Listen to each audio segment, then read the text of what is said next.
자, 오늘은 60만 장병의 영원한 친구 초코파이를 집에서 만들어 보겠습니다. 먼저 마시멜로우부터. 다들 아시다시피 마시멜로우는 젤라틴으로 만들죠. 젤라틴을 만들기 위해 돼지 껍데기 2kg을 구매했습니다.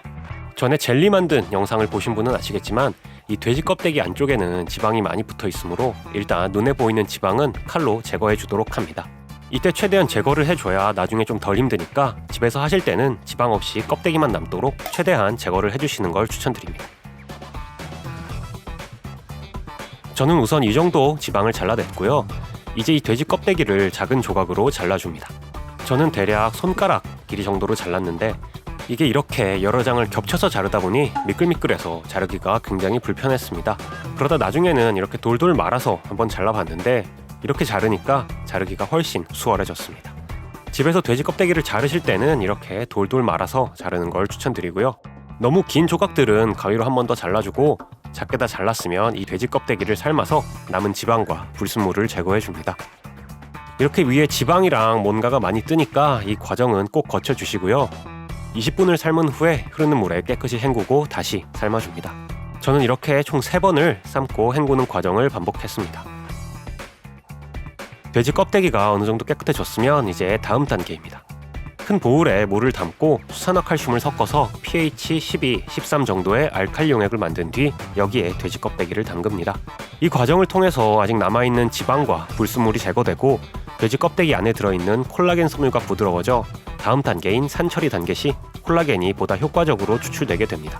랩으로 위를 잘 싸준 뒤에 실온에서 3일 동안 푹 불려줍니다. 하얗게 부은 돼지 껍데기입니다. 이 돼지 껍데기를 흐르는 찬물로 여러 번 헹궈서 알칼리액을 전부 씻어내고 다음 단계인 산처리 단계로 넘어갑니다. 물에 구연산 가루를 섞어서 pH 2에서 3 정도의 산성 용액을 만듭니다. 깨끗이 헹궈서 물기를 뺀 돼지 껍데기에 이 구연산 용액을 부어서 돼지 껍데기를 산처리합니다. 이 산처리를 함으로써 알칼리 용액에 담궈뒀던 돼지 껍데기를 중화시키고 돼지 껍데기 안에 들어있는 콜라겐의 분자 구조가 끊어지며 젤라틴으로 변환되니까 집에서 하실 때도 알칼리 처리랑 산 처리는 가급적 해주시는 게 고품질의 젤라틴을 만드시는 데 도움이 될 겁니다. 산 처리는 길게 할 필요 없이 6시간 동안 진행했습니다. 산 처리를 마친 돼지 껍데기는 이렇게 돼지 껍데기에 남은 지방이 손톱으로 밀면 밀릴 정도로 부드러워져 있는데요. 이 지방은 우리가 오늘 만들 젤라틴에 도움이 안 되고 오히려 돼지 냄새만 유발하니까 제거해주는 편이 낫습니다. 과도를 이용해서 불투명한 하얀색의 지방을 제거하고 반투명한 하얀색의 돼지 껍데기 부분만 따로 모아줍니다. 맨 처음 단계에서 좀 더 꼼꼼하게 지방을 잘라냈으면 2단계에서 수고를 좀 덜 수 있었을 텐데 저는 그러지 못해서 대략 2시간 정도 걸려서 지방을 몽땅 제거해 줬습니다.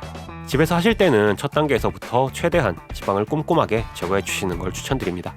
자, 이렇게 남은 지방까지 전부 제거했으면 이제 거의 다 왔습니다. 흐르는 물로 돼지 껍데기를 다시 한번 깨끗하게 씻어주고 큰 냄비에 옮겨 담습니다. 돼지 껍데기가 전부 물에 잠겨야 하는데 이 냄비는 좀 작은 것 같아서 중류통에 돼지 껍데기를 다시 옮겨주고요. 돼지 껍데기가 물에 잠기도록 물을 부어주고 온도계를 설치한 뒤에 물 온도가 60에서 70도 사이를 유지하도록 해주면서 5시간 동안 젤라틴을 추출해줍니다. 온도를 너무 올리게 되면 콜라겐이 젤라틴으로 변환되는 게 아니고 분해가 될 수 있기 때문에 온도는 70도 아래로 유지하는 게 고품질의 젤라틴을 얻을 수 있으니까 바쁘시더라도 온도는 계속 유지해 주시고요. 이제 젤라틴이 충분히 추출됐을 테니까 메쉬망에 돼지 껍데기를 걸러냅니다.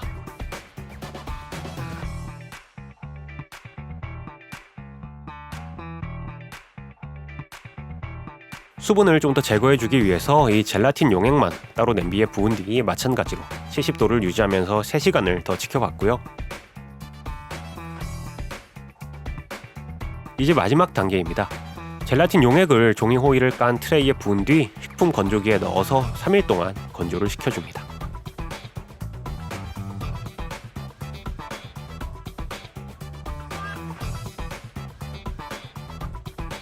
종이 호일에서 바싹 마른 젤라틴을 조심스럽게 떼어내면 이렇게 판 젤라틴 완성입니다.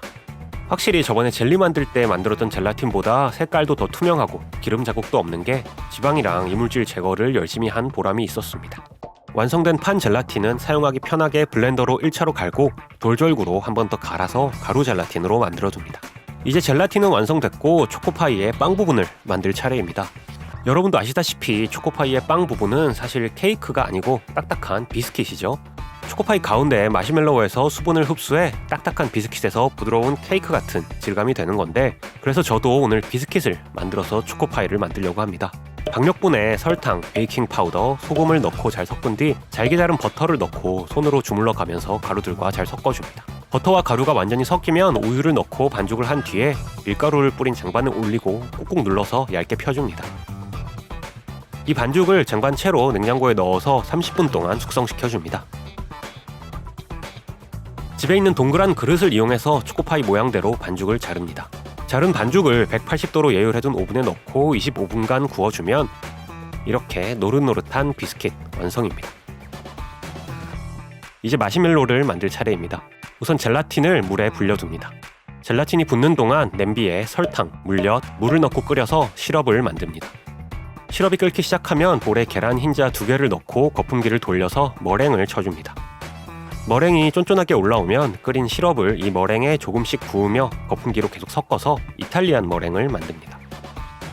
여기에 아까 불려둔 젤라틴을 전자레인지에 10초 정도 돌려서 완전히 녹이고, 혹시라도 날지 모르는 돼지 냄새를 잡고자 바닐라 향 가루와 녹은 젤라틴을 머랭에 넣고 잘 섞어주면 마시멜로 완성입니다. 마시멜로우가 굳기 전에 만들어뒀던 비스킷에 얼른 올리고 다른 쪽 비스킷도 올려서 조립을 합니다. 이 마시멜로 샌드는 잠시 옆에 식혀두고 마시멜로 그 자체도 한번 먹어보고자 실리콘 틀에 식용유를 바르고 옥수수 전분을 뿌려서 나중에 잘 떨어지도록 합니다. 틀에 마시멜로를 잘 채워주고 냉장고에서 식혀줍니다. 자, 이제 마지막 단계입니다. 컴파운드 초콜릿을 그릇에 부은 뒤 전자레인지에 돌려서 완전히 녹입니다. 여기에 코코넛 오일을 한 작은술 넣어서 좀 더 부드러운 코팅용 초콜릿을 만든 뒤 만들어뒀던 마시멜로우 샌드를 담가서 초코 코팅을 해줍니다. 이제 이 초코파이를 냉장고에 넣고 비스킷이 마시멜로우의 수분을 흡수하도록 하루 동안 기다리면 집에서 만든 초코파이 완성입니다. 일단 외관은 초콜릿을 너무 못 발라서 그런가 썩 훌륭하진 않네요. 집에서 하실 때는 초콜릿을 더 이쁘게 발라주시는 걸 강력 추천드리고요. 관건은 비스킷 부분이 부드러워졌냐겠죠. 우선 잘라보겠습니다. 일단 칼 들어가는 느낌에서부터 부드럽지 않은 게 느껴지네요. 단면은 이렇습니다. 의외로 시판용이랑 상당히 비슷합니다. 먹어보겠습니다. 우선 맛있습니다. 별 기대 없이 만들었는데 의외로 맛있어서 저조차도 깜짝 놀랐고요. 지난번 젤리 만들 때에는 돼지 냄새를 못 잡아서 돼지국밥향 젤리라는 끔찍한 혼종을 만들었었는데, 이번에는 돼지 냄새가 단 하나도 나지 않았습니다. 몇 시간을 들여서 돼지 지방을 최대한 제거한 보람이 확실히 있었습니다. 그리고 바닐라 향 가루를 넣은 것도 확실히 돼지 냄새 잡는데 큰 도움이 된 것 같으니까 바닐라 향 가루나 바닐라 에센스를 꼭 사용해 주시고요. 한 가지 아쉬운 건 빵 부분 식감이 썩 부드럽지가 않았습니다. 개인적으로 느끼는 오리온 초코파이랑 롯데 초코파이의 차이점이, 오리온은 빵 부분이 부드럽고 롯데는 빵 부분이 바삭바삭하다는 점인데, 이 초코파이는 롯데 초코파이에 더 가깝다고 할 수 있겠습니다.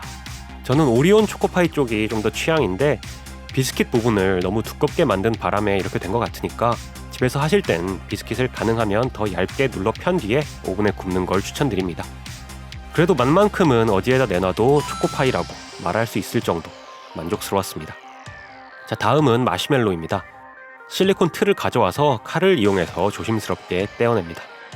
실리콘 틀에 기름을 좀 더 바를 걸 그랬습니다. 이거 떼어내기가 쉽지 않네요. 마시멜로를 나무젓가락에 꿰어서 토치로 겉을 살짝 구워주겠습니다.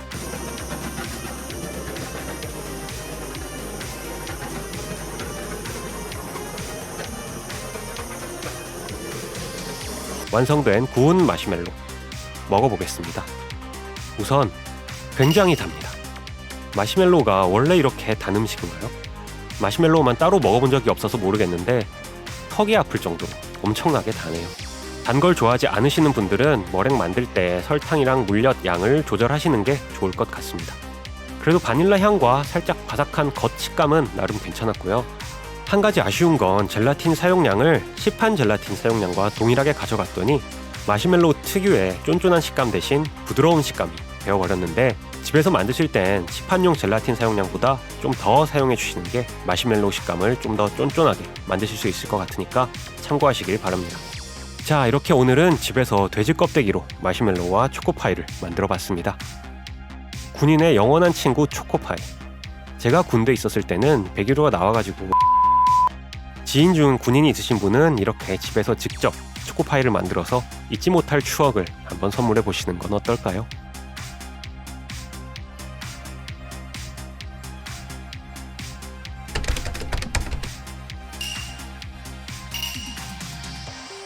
오늘도 긴 영상 봐주셔서 감사합니다. 오늘 영상이 마음에 드셨다면 구독과 좋아요, 댓글, 알림 설정하시고 다음 영상도 놓치지 마시기 바랍니다. 저는 다음에 좀 더 재밌는 영상으로 돌아오겠습니다. 감사합니다.